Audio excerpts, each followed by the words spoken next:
Достар, ардақты ағайын, бүгін сіздермен ипотекалық дәрігер Рүстем, менің YouTube каналыма қош келдіңіздер. Мен осы каналымды күнде көріп жүрген оқырмандар және жаңадан келіп жатқан жандар мүмкіндік болса, осы каналға тіркеле кетсеңіздер, нұр үстіне нұр болар еді. Себебі дәл осы каналда тек қана ауқымды тақырып, баспана мәселесі бойынша тек қана күрделі тегін сабақтар. Құрметті достар, бүгінгі тақырып нұрлы жер мемлекеттік бағдарламалар аясында болмақ. Яғни жаңағы тікелей броньдау қосымша конкурстар қалай жүзеге асады, толыққанды шарттарын айтып беретін боламын. Сонымен қатар 5%-бен берілетін пәтерді 2%-бен кімдер ала алады, сол жайында болмақ. Сонымен қатар бақытты отбасы бойынша қолында 15 миллион теңгеге дейін одобрениесі бар азаматтар осы нұрлы жер арқылы 3 бөлмелі пәтер, жаңағы 18-19 миллионға пәтерлер ала ала ма, сол жайында болмақ. Яғни бүгінгі тақырып, өздеріңіз біліп тұрсыздар, өте күрделі. Сондықтан видеоның соңына дейін көріңіздер. Міндетті түрде қолдарыңызға қаламдарыңызды, дәптерлеріңізді алып, түртіп, өзіңізге керектісін жазып отырыңыздар. Құрметті достар, тақтаға назар аударыңыздар. Жалпы нұрлы жер еліміздегі үлкен ауқымды бағдарламалардың бірі. Дәл осы нұрлы жер бойынша үй жағдайын жақсартуға арналған 3 бағыты бар. Оның біріншісі шаңырақ бағдарламасы бойынша, яғни 18 миллион теңгеге дейін әр өңірге байланысты, өздеріңіз білесіздер, жеке құрылыс компаниялары арқылы өзіңіз үй тауып рәсімдеуге арналған бағдарламасы болған бір бағыты. Әрине ол 8 қыркүйек 2021 жылы тоқтаған болатын. Сонымен қатар оның екінші бағыты бақытты отбасы бағдарламасы. Бұл бағдарлама бойынша 1 ноябрь 2021-ге дейін және шаңырақ бағыты бойынша 8 қыркүйек 2021-ге дейін осы бағытта қатысқан кандидаттар негізгі тізімге өтіп және банктен квалификация өтіп, төлем қабілетін растап, қолдарында одобрениесі бар азаматтарда, яғни 6 ай уақыт бар үй табуға. Бұны неге сіздерге айтып жатырмын? Дәл осы кандидаттарға сәл кейінірек толыққанды тоқталатын боламын. Яғни бұла 2 бағыты нұрлы жердің. Енді 3-ші бағыты әкімдік салған үйлер. Әрине біз үйреніп қалғанбыз жаңа әкімдік салған үйлер деп. Енді оны әкімдік өзі салмайды ғой, белгілі бір тендер ойнатады, сол жерден белгілі бір мердігер компания ұтып алып, сол әкімдіктің қаражатына жаңағы арзан қолжетімді үйлерді салады. Олардың бағасы да әрине әр өңірге байланысты әртүрлі. Мысалы, Алматы қаласында 240 мың теңге дейін болса, бір шаршы метр таза әрленген. Нұр-Сұлтан қаласында 220 мың теңгеге дейін, Шымкент қаласында 200 мың теңгеге дейін, Ақтөбе, Атырау, Ақтау, Түркістан облысы және Қарағанды облыстарында 180 мың теңгеге дейін және басқа өңірлерде 160 мың теңгеге дейін бір шаршы метрі. Өздеріңіз көріп тұрғандай, бүгінгі тақырып осы мемлекеттік бағдарлама, оның ішінде тікелей броньмен қосымша конкурс жайында толыққанды айтып беретін боламын. Ең бірінші тоқталатын мәселе, құрметті достар, бұл мемлекеттік бағдарламаға болғандықтан сіздердің сұрақтарыңызға бірден жауап бере кетейін. Бұл бағдарламаға тек қана үй кезегінде тұрған азаматтар қатыса алады. Жергілікті мекен жайында, жаңа пропискасы барлар да. Үй кезегіне кімдер тұра алады? 12 санаттағы азаматтар, дәл осы менің YouTube каналымда бар, кімдер тұра алады, үй кезегіне қалай тұру керек, видеоларын көрсеңіздер болады. Атап айтатын болсақ, олар көпбалалы ана, ұлы отан соғысы ардагерлері, мемлекет қызметкерлері, бюджеттік ұйымдарда жұмыс жасайтын азамат пен азаматшалар, бірінші топ, екінші топ мүгедектері, сонымен қатар еліміздің әлеуметтік жағынан осал топтары. Олар жаңа толық емес отбасы, мүмкіндігі шектеулі бала тәрбиелеп жатқан отбасы деген сияқты. Үй кезегіне сон арқылы немесе YouGov.kz жаңағы порталы арқылы үй кезегіне тұруға болады. Арғартай, құрметті достар, нұрлы жер бойынша тікелей броньдау және қосымша конкурс қандай кезде болады? Ең бірінші өздеріңіз білесіздер, негізгі конкурс болады да, негізгі үлкен конкурс болады. Белгілі бір мердігер компания әкімдіктің тапсырмасымен үйді салып бітеді, жаңағы әр өңірге байланысты. Сол үйге үлкен конкурс жарияланады. Негізгі конкурста өздеріңіз білесіздер, іріктеу, погода постановки, яғни үй кезегіне кім бірінші тұрды, солар өтетін болған. Ешқандай балдық жүйе жоқ, ешқандай вознаграждение жоқ о жерде да. Кім үй кезегінде бірінші тұр, үй кезегіне өздеріңіз білесіз, 1998 мен 2021 аралығында тұрған азаматтар қатысады. Вот, мысалы, бір бөлмелі пәтерге қатысты, біреу 1998 жылы тұрса, екінші адам 2021-де қатысса, әрине үй кезегіне кім ерте тұрды, сол ұтып кететін болған. Яғни негізгі конкурс бітеді, сол негізгі конкурстан қандай да бір пәтерлер артылып жатса, отбасы банк жүйесі арқылы тікелей броньдау немесе қосымша конкурс болады. Тікелей броньдау қосымша конкурстың сәл айырмашылығын сіздерге кейінірек түсіндіріп беретін боламын. Арғарта енді бұл мемлекеттік бағдарлама болғандықтан және нұрлы жер шаңырақ аясында қатысатын кандидаттарға шарттары, талаптары болады да. Екінші мысалы, отбасы табысы жан басына бөлгенде 3-7 күнкөріс деңгейінен аспауы керек. 2021 жылы бір күнкөріс деңгейі 34.302 теңгені құрайды. Сіз еді дәл осы видеоны 2022-де, 2023-де көріп алсаңыз, сол кездің коэффициентімен, сол кездің көрсеткішімен есептейсіз. Сонымен 2021 жылы 3-7 күнкөріс деңгейі 126.917 теңгені құрайды. Яғни отбасының табысы әр адамға бөлгенде осы сумадан аспауы қажет. Мысал ретінде алып қарайық, мемлекет қызметкері үй кезегінде тұр, әйелі күйеуі жұмыс жасайды және бір балалары бар. 3 жан отбасында да әйел 150 мың теңге алады, күйеуі 150 мың теңге, ортақ табыс 300 мың теңге. 300 мың теңгені 3 адамға бөлгенде әрқайсысына 100 мың теңгеден айналады да. Яғни 100 мың теңге 126 мың теңгеден асып тұрған жоқ. Яғни сіз осы бағдарламаның талаптарына, шарттарына сай келіп тұрсыз, қатыса аласыз дегенді білдіреді. Ары қаратай 10% алғашқы жарна және банктың қосатын пайызы 5%-бен. Бірақ дәл осы 5%-бен берілетін үйді 2%-бен де рәсімдей алатын кандидаттар бар. Олар кімдер? Кейінірек сіздерге толығырақ айтып беретін боламын. Сонымен төртінші, тікелей брондау кезінде, мысалы тікелей брондау кезінде погода постановкаға қарамайды, негізгі конкурс бойынша. Ол кезде іріктеу банк сыйақысына байланысты. Яғни әрқайсыңыз өзіңіз жеке кабинеттеріңізді астаңыздар, сол жерде вознаграждение жазылып тұр. Сол вознаграждение кімде көп, сол ұтады. Госпремияның оған қатысы жоқ. Көрдіңіздер да? Мысал ретінде алайық, қатысу үшін, мысалы, отбасы bank.kz сайтына кіресіздер. Ана жерде баспана маркет деп жазылып тұрады. Оң жақ бұрышында кіру, немесе войти деген кнопканы басып, өздерінің телефон нөмірлеріңізді, логиндарыңызды теріп, сол сайтқа кіресіздер. Сайтқа кіргеннен кейін, егер логин парольдарыңызды ұмытып қалсаңыздар, отбасы банк қосымшасы арқылы оны забыл парольге восстановить етіп алуға болады, өте оңай. Сайтқа кіргеннен кейін өздеріңіз региондарыңызды таңдайсыздар. Яғни Алматы болса Алматы, Қызылорда болса Қызылорда, Нұр-Сұлтан болса Нұр-Сұлтан қаласын таңдайсыздар. Әр объектінің өзінің белгілі тиесілі коды болады. Сол код объектіні білсеңіз, оны жазасыздар. Оның найти деген кнопка бар. Сол найти деген кнопканы басқаннан кейін алдыларыңызда мынандай үлкен таблица ашылады. Яғни пәтерлердің нөмірлері, этаждары көрсетілген, үйдің нөмірі көрсетіледі, міне да. Дәл осы таблица ашылған кезде сіз өзіңізге ұнаған пәтерді таңдай аласыз.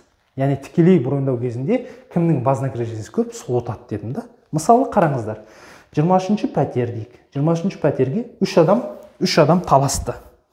3 адам заявка берді. Дәл осы 3 адамның ішінде кімнің вознаграждениесі жоғары, сол ұтады. Бірақ, құрметті достар, бірақ қараңыздар. Мынандай мәселе бар. Бағана мына жерде бекерден бекер айтқан жоқпын. Бақытты отбасы 1 ноябрь 2021-ге дейін одобрение алғандар бар. Және бақытты отбасында одобрение алмаған, бірақ негізгі тізімде тұрғандар бар да. Естеріңізге сала кетейін, бақытты отбасына мүмкіндігі шектеулі бала тәрбиелеп отқан, көп балалы ата-ана, 4 немесе одан да көп балалары бар. Сонымен қатар толық емес отбасы қатыса алады. Дәл осы бақытты отбасына тікелей бронға қатысқан кезде вознаграждениеға қарамайды. Ешқандай вознаграждение қарамайды. Бұларда приоритет, үлкен приоритет жоғары болады. Мысалы, мына жерде жаңа 23-ші пәтерді 3 адам таңдады ғой. Сол 3 адамның біреусі мысалы көп балалы ана болса, оның біреусі мемлекет қызметкері болса, оның үшіншісі жаңағы Ұлы Отан соғысының ардагері болса, көп балалы ана ұтып кетеді. Бұларда вознаграждение деген жоқ, ұтып кетеді. Көрдіңіздер да? Енді мынандай сұрақ туындауы мүмкін. Ал сол таңдаған пәтерге бақытты отбасы кандидаттары түсіп қалса қалай болады деген сияқты да? Міне қараңыздар. Бақытты отбасын кімдер қатыса алады жазып қойдым. Бірақ бұлардың арасында да ең бірінші приоритетке ие мүмкіндігі шектеулі бала тәрбиелеп отқан, өнен кейін көп балалы, өнен кейін толық емес отбасы. Міне көрдіңіздер да? Мысал ретінде алып қарайық. 6-ші пәтер дейік. 6-ші пәтерге көп балалы және толық емес отбасы қатысып қалды. Әрине көп балалы отбасы ұтып кетеді. Сонымен тағы да бір мысал, 3-ші пәтерге дейік. Мүмкіндігі шектеулі бала қатысты, тәрбиелеп отқан отбасы және толық емес отбасы қатысты. Әрине мүмкіндігі шектеулі бала тәрбиелеп отқан отбасы ұтып кетеді. Енді мысалы 170-ші пәтер, 170-ші пәтерге толық емес отбасы қатысты және тағы да толық емес 2 отбасы қатысты. Бұл жерде кім ең бірінші үй кезегіне тұрды, сол ұтып кетеді. Дәл сол сияқты мысалы 90-ші пәтерді алып қарайық, 90-ші пәтерді алып қарайық. Мүмкіндігі шектеулі бала тәрбиелеп отқан 2 отбасы қатысты 90-ші пәтерге. Екеуінің кім ең бірінші үй кезегіне тұрды, сол ұтып кетеді, құрметті достар. Міне көрдіңіздер да. Енді қараңыздар, құрметті достар, мынандай бір мәселе айта кетейін. Осы бақытты отбасы бойынша одобрение алған азаматтар, мысалы 1 ноябрь 2021-ге дейін одобрение алып, қолында сертификаты бар, 6 ай үй іздеуге мүмкіндік, рұқсат алғанда, сол кісілердің қолында мысалы 15 миллион теңгеге дейін одобрение болуы мүмкін. 15 миллион теңгеге дейін ғана да, әр өңірге байланысты. Енді осы шаңырақ бағдарламасына қатысты, 3 бөлмелі пәтер таңдады. Ол 3 бөлмелі пәтердің бағасы мысалы 18 миллион болса, оны да рәсімдеуге болады. Ол қалай? Мысалы, ол кісінің қолында 15 миллионға дейін одобрение бар, 15 миллионға дейін одобрение бар, бірақ пәтердің бағасы 18 миллион. Ар жағындағы 3 миллионды өзінің текущий счетына салады да, осы баспананы рәсімдеуге құқығы бар. Көрдіңіздер да? Бұл бақытты отбасы бойынша одобрение алғандар. Ал бақытты отбасы бойынша дәл осы конкурста тікелей бұрында бақытты отбасы бойынша негізгі тізімде тұрған, бірақ одобрениесі жоқ азаматтар осы конкурстан ұтатын болса, онда олар шаңырақ нұрлы жер шарттарына байланысты 10% алғашқы жарна салады және 5%-бен займ рәсімдейді. Көрдіңіздер да? Ал бақытты отбасы бойынша 1 ноябрьге дейін одобрение алған азаматтар, қолында сертификаты бар азаматтар, дәл осы 5%-бен берілетін үйді 2%-бен займ рәсімдейді. 2%-бен. Көрдіңіздер да? Қандай керемет. Міне, құрметті достар, осыны ұмытпаңыздар. Енді қосымша конкурс қазіргі таңда Нұр-Сұлтан қаласы Қошқарбаева және А104 көшесі қиылысында орналасқан үйге болып жатыр. Қосымша конкурспен тікелей броньдаудың айырмашылығы, құрметті достар, сізде міндетті түрде 10% алғашқы жарна депозитіңізде болу керек. Және ол жерде, қазіргі таңда ол жерде, бақытты отбасы бойынша кандидаттарға ешқандай приоритет жоқ. Сонымен қатар, бағана достар, мен шаңырақ бағдарламасы бойынша 8 қыркүйекке дейін одобрение алған қолдарында сертификаты бар сол кісілер дәл осы бағдарламаға қатысса, ол кісілер 18 миллион емес, егер ол жерде 19 миллионға дейін пәтер болса, оны да рәсімдей алады. Қолында 18 миллионға одобрение бар, ар жағындағы 1 миллионын текущий счетқа салып, ары қаратай сол үйді рәсімдеуге құқығы бар. Міне көрдіңіздер да, бақытты отбасы бағдарламасын бойынша қалай мүмкіндіктері бар екен. Яғни бұл жерде өздеріңіз көріп тұрғандай, бақытты отбасы бойынша кандидаттарды екіге бөліп қарастырылып отыр. Одобрение алғандар 1 ноябрьге дейін, олар 2%-бен займ рәсімдейді, дәл осы бағдарламадан өтсе. Ал одобрение алмағандар, бірақ негізгі тізімде тұрғандар ұтатын болса, онда олар 5%-бен займ рәсімдейді. Енді құрметті достар, дәл осы шаңырақ бойынша одобрение алған, және бақытты отбасы бойынша одобрение алған азаматтар, сіздерге мұқият тыңдаңыздар, ескерту. Осы тікелей броньға қатыстыңыздар, белгілі бір пәтерді таңдадыңыздар, сол пәтерді ұтып тұрсыздар, 1-ші орында тұрсыздар. Егер соны өздеріңіз аннулировать етіп тастасаңыздар, белгілі бір себептермен пәтер ұнамай қалды, одан бас тартқыңыз келеді. Өздеріңіз аннулировать етіп тастасаңыздар, алдында алған одобрениедан, алдында алған квалификацияларыңыз жойылып кетуі әбден мүмкін. Сондықтан оны өздеріңіз аннулировать етпеңіздер. Именно бақытты отбасы шаңырақ бойынша одобрение алғандар. Банк бөлімшесіне келесіздер, менеджердің алдына келесіздер, заявление жазасыздар, менеджер служебный записка жазады, үлкен головной офисқа. Сол жерде Алматыдағы жилищный комитеттің комиссиясы шешіп, сізді өздері арғадай бағыт-бағдарын айтады. Егер квалификацияңызды сақтап қалғыңыз келсе, өзіңіз аннулировать етіп жіберсеңіз, одобрение жойылып кетуі әбден мүмкін. Сондықтан өте мұқият болыңыздар. Арғатай өте маңызды ақпараттар. Дәл осы конкурстан өткеннен кейін сіздерде 5 күн уақыт бар. 5 күн ішінде келіп отбасы банкіне жазылып, төлем қабілеттерін растауыңыз керек.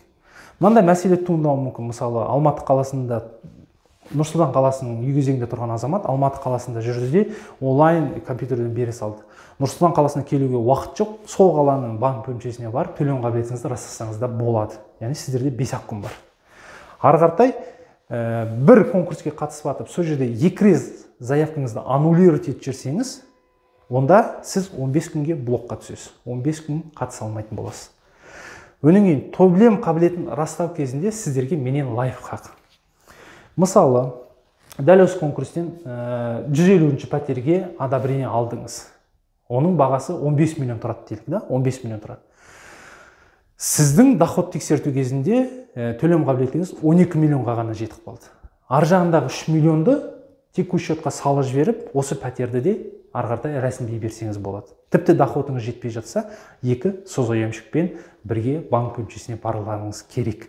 Яғни 5 күннің ішінде банкке құр өздеріңіз состиып бармаңыздар. Ана менің YouTube каналымда доход қалай дәлелдейді, кімдер қандай құжаттар жинайды деген бөлім бар. Сол жерде жалдамалы жұмыскерлер, жеке кәсіпкерлер, пенсионерлер, студенттер қандай құжат алып келеді, солардың бәрін жинап баруларыңыз керек.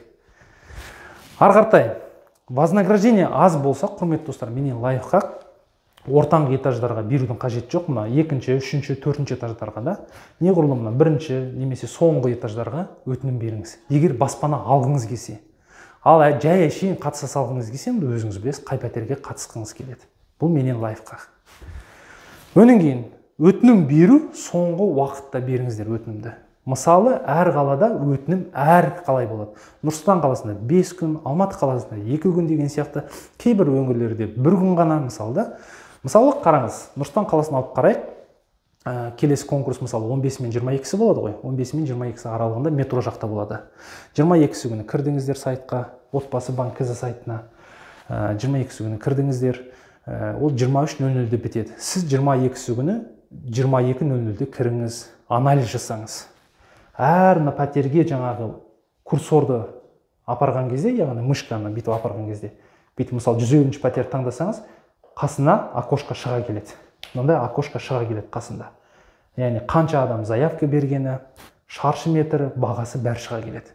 Егер сол пәтерде 4 немесе 5 адам кандидат болып тұрса, өтініш берудің қажеті жоқ.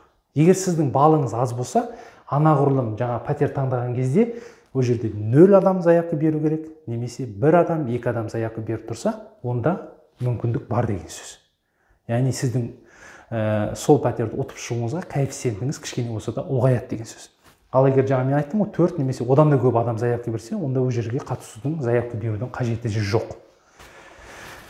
Ары қаратай, 2-3 адам алдыңызда резервте тұрса, мысалы конкурске қатыстыңыз, заявка бердіңіз, алдыңызда 2 немесе 3 адам конкурсте тұрса, алдыңызда, сіздің алдыңызда, онда сізде хоть какой-то шанс бар деген сөз. Яғни бірінші адам, о да алғашқы жарна болмауы мүмкін, екінші адам төлем қабілетінен өтпей қалуы мүмкін, үшінші адам 5 күннің ішінде үлгермей қалуы мүмкін. Енді жағдай әрқалай болады ғой. Сондықтан ол заявканы аннулировать етпей, кішкене тосқаныңыз абзал.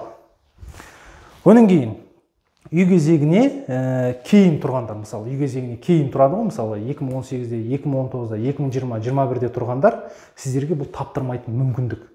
Яғни осыға дейін ақша жинап атсаңыздар, сіздердің вознаграждениеңіз жақсы болса, банктен түсіп атқан 2% вознаграждениеңіз, онда сіздерде дәл осы конкурстардан тікелей бұрыннан үй алу мүмкіндігіңіз ұлғаяды деген сөз.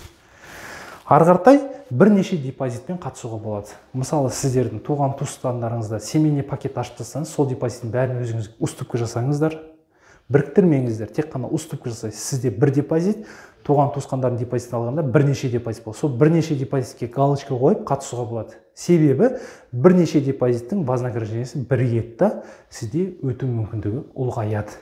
Міне, құрметті достар, мынау менен лайфхак, міндетті түрде қолданыңыздар. Бүгінгі тақырып осы. Барлық үй кезегінде тұрған азаматтарға таратыңыздар. Тақырып түсінбесеңіздер, қайтадан бір қарап шығыңыздар, құрметті достар. Естеріңізге сала кетейін, Алматы қаласында 23 мен 24 аралығында болады 600-ден астам пәтер. Нұрсұлтан қаласында 15 мен 22 аралығында метрода болады. Өнен кейін 28-і сол или 26-і, 28-і сол аралықта тағы да метро жақта конкурстар болады. Егер сіз, мысалы, мынандай сұрақ қою мүмкін, Шымкентте болып жатыр ма, Түркістанда болып жатыр ма десеңіз, отбасы банк КЗ сайтына кіріңіз да, сол жерден өзіңіздің регионды таңдап қарасаңыз, конкурстар болып жатады. Прямой бронирование немесе қосымша конкурс деген сияқты. Немесе основной конкурс болып жатқан шығар, өз жерде по году постановки. Осы сайт арқылы көрсеңіздер болады. Мынау отбасы банкінің үлкен баспанаға арналған порталы, құрметті достар. Енді басқа айтатын әңгіме қалған жоқ. Вроде бәрін айттым, толыққанды барынша сіздерге түсіндіруге тырыстым. Тақырып ұнаса лайктарыңызды аямаңыздар. Келесі видеода кездескенше каналға жазылуды ұмытпаңыздар. Сау, саламат болыңыздар.